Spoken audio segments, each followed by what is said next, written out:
19 horas e 3 minutos dessa segunda-feira, hoje 28 de março, encerrando aí, né, finalizando o nosso terceiro mês do ano, um quarto do ano, já era, Fernando Marco. E a gente continua com a mesma pauta. E vai longe, né? Vai longe, vai longe ou nem vai tanto? Longe. Tem gente que aposta no final de março. Na realidade, assim, ó, Os profetas do Apocalipse falam no fim de março. Os profetas do Apocalipse já queriam a derrocada da Dilma logo depois que perderam a eleição para ela, né? Os eleitores do Aécio.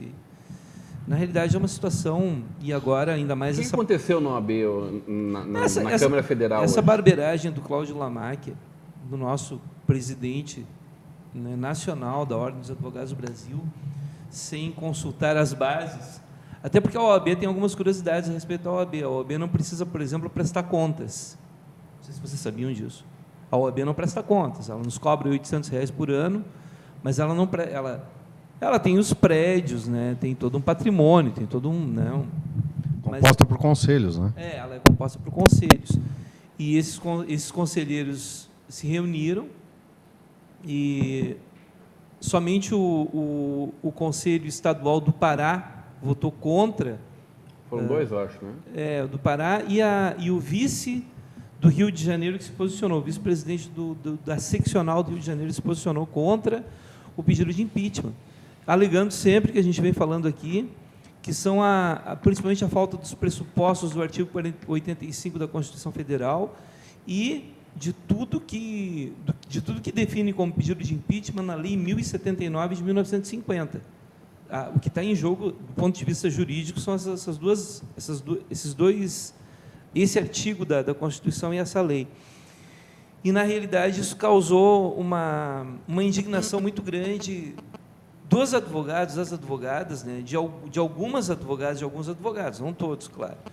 E isso foi um mote de uma manifestação que eu deveria estar lá, mas como eu tenho cadeira cativa aqui, eu gosto muito do Ivan, gosto muito do Rodrigo Steffen, dos convidados também, entendeu? Eu não abro mão desse espaço, porque eu acho esse espaço muito importante, né? Já deixar um abraço para o meu amigo Valdir Eisman, que está chegando nos estúdios.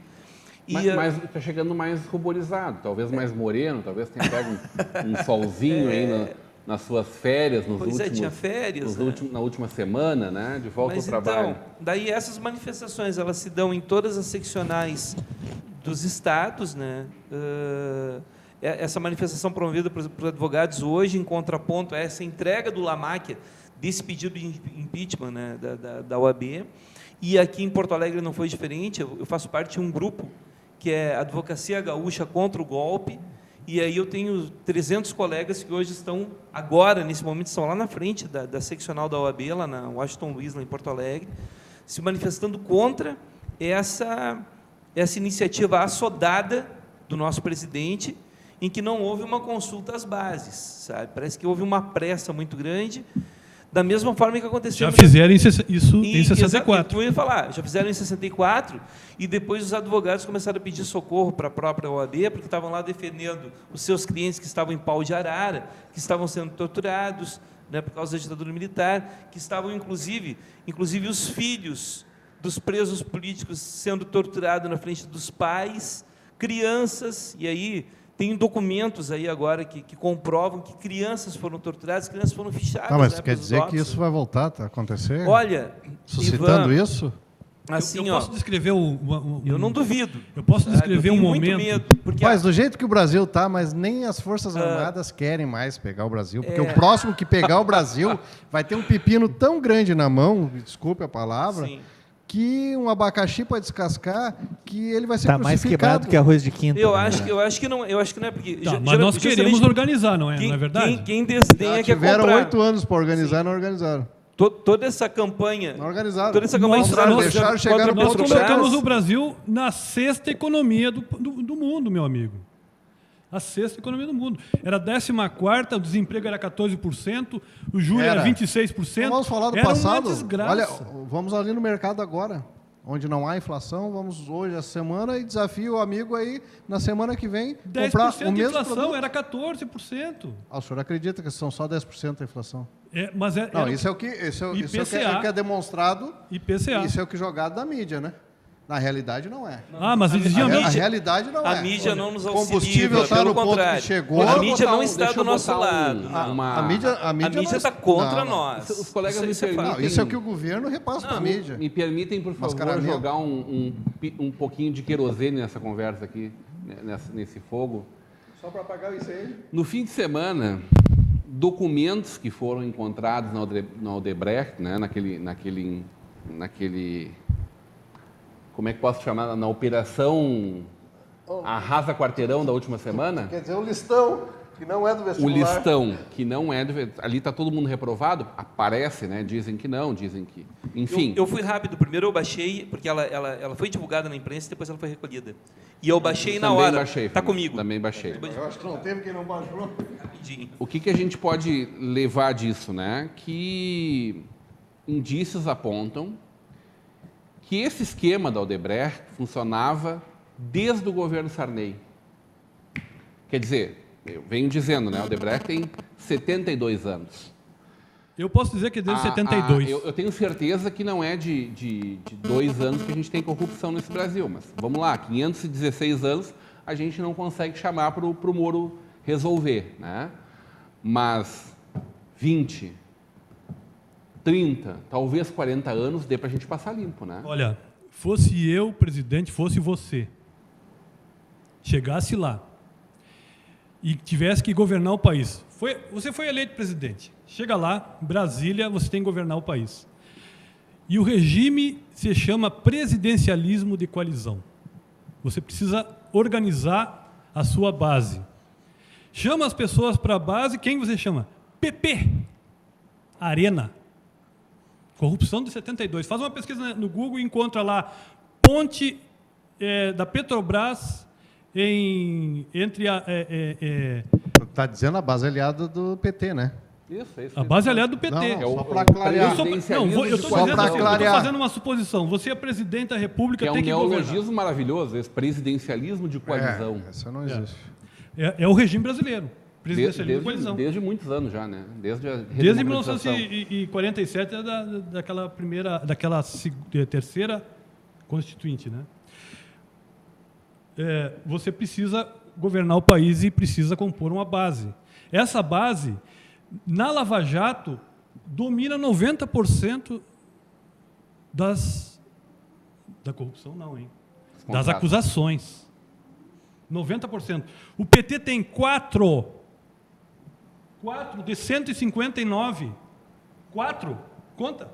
Me derrubem esse argumento. São 4 envolvidos. Você não está falando da lista, você está falando de quem já foi indiciado da Lava pelo Jato. Moro. Da Lava Jato. Lava Jato. Fora mensalão. Lava Jato. Envolvem políticos. Fora mensalão. Só o PP, Partido Progressista, como meu pai diz, Gabriel Capelletti, que ele não está assistindo agora, mas vai assistir. Ele diz assim, eu acho que o povo deve embarcar nessa conversa do PT por causa do PP, porque a RBS, a Globo, fala PP na corrida e o PT vai junto nessa conversa, mas é Partido Progressista onde todos os deputados do Rio Grande estão envolvidos. Todos. Só do PP? Todos do PP. Só todos. do PP? 100%. Só do PP? Não.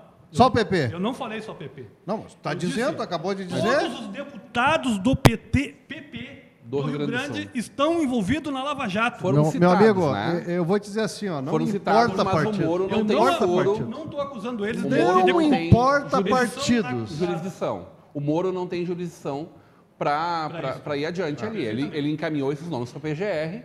A PGR, né, o nosso Janot, que a gente acha que está fazendo um bom trabalho. O Moro não investiga, né? Não é atribuição do judiciário investigar. Não pode, né? Não pode. Eles foram privilegiados. Só que o único cara que até hoje foi indiciado pelo Rodrigo Janot, que acha que está fazendo um belíssimo trabalho e que não é um engavetador-geral da República, vírgula, foi o Cunha. Todos os outros estão parados no colo dele, né? Ele não indicou mais nenhum nome além desse. Então, não sei se ele não está engavetando algumas coisas também. Estou fazendo o papel aqui de advogado do diabo. Precisamos acreditar, né? Agora eu pergunto outra coisa. Falaste do PP. Tem algum partido mais fisiologista, e me desculpem os amigos aqui, do que o PMDB, gente? O PMDB tem poder, estou dentro. Há 30 até anos hoje que não largam. Até hoje isso é assim. Não sei. Não é de se acusar o PP. A gente fala do Maluf, porque a gente o PP lembra de vários nomes. É base aliada do PT nacionalmente, ou não? Sim, é base aliada. Sim. O PMDB é base aliada do PT nacionalmente, ou não? Também. Aí agora o barco está afundando, todo mundo quer tirar o pé de dentro. Ninguém é pai da criança. Ninguém é pai da criança, ninguém é aliado de ninguém. Não é assim. Nós nunca negociamos cargos. Uma pinóia. Todos os envolvidos, se tem acusação, devem ser investigados e julgados. Assim como foi o próprio líder do PT no Senado, o qual foi preso, delação premiada. Quando ele disse que faria delação premiada, o PT foi o primeiro a dizer: nós não temos nada com ele, o que ele está falando é uma besteira. Então, tudo que ele falou no Senado pelo PT foi uma besteira. Agora, nesse momento da delação premiada, não é mais. Ele está falando por ele está... Então, assim, todos devem. Não é do Delcídio. Será que os caras abriram tanto assim a conversa, considerando que o cara veio do PSDB para lá? Pois é, mas ele tinha poderes para isso, né? Mas dentro do Senado ele tinha poderes, Veja né? bem, e falava em nome da presidente, né? da República. Ele era o líder da presidente do Veja Senado. bem que eu Ele não que levava conheço as ninguém negociações. do PP. Eu não conheço ninguém do PP e eu não posso levantar uma mão e querer sair batendo. Eu estou dizendo que estão todos, como todo mundo sabe aqui, todos envolvidos. Envolvidos e a no maior quê? parte. A No maior quê? parte. Capelete, aí eu vou te fazer uma outra provocação. Será que... e aí vamos recuperar estão as numa listas. lista? Como eu acho que todos estão? nós olhamos a lista, né? Tem 2 nomes que eu não encontrei naquela lista, que eu fui procurar. Porque daí fica essas dúvidas, né? Bom, a gente tem ali citados pelo PT todas as grandes lideranças do Brasil, todas, do governador Tarcísio Genro aqui. Aécio. Estou falando do PT. Do PT, sim. A gente do PT tem todas as grandes lideranças, inclusive Radar, que seria a renovação, né?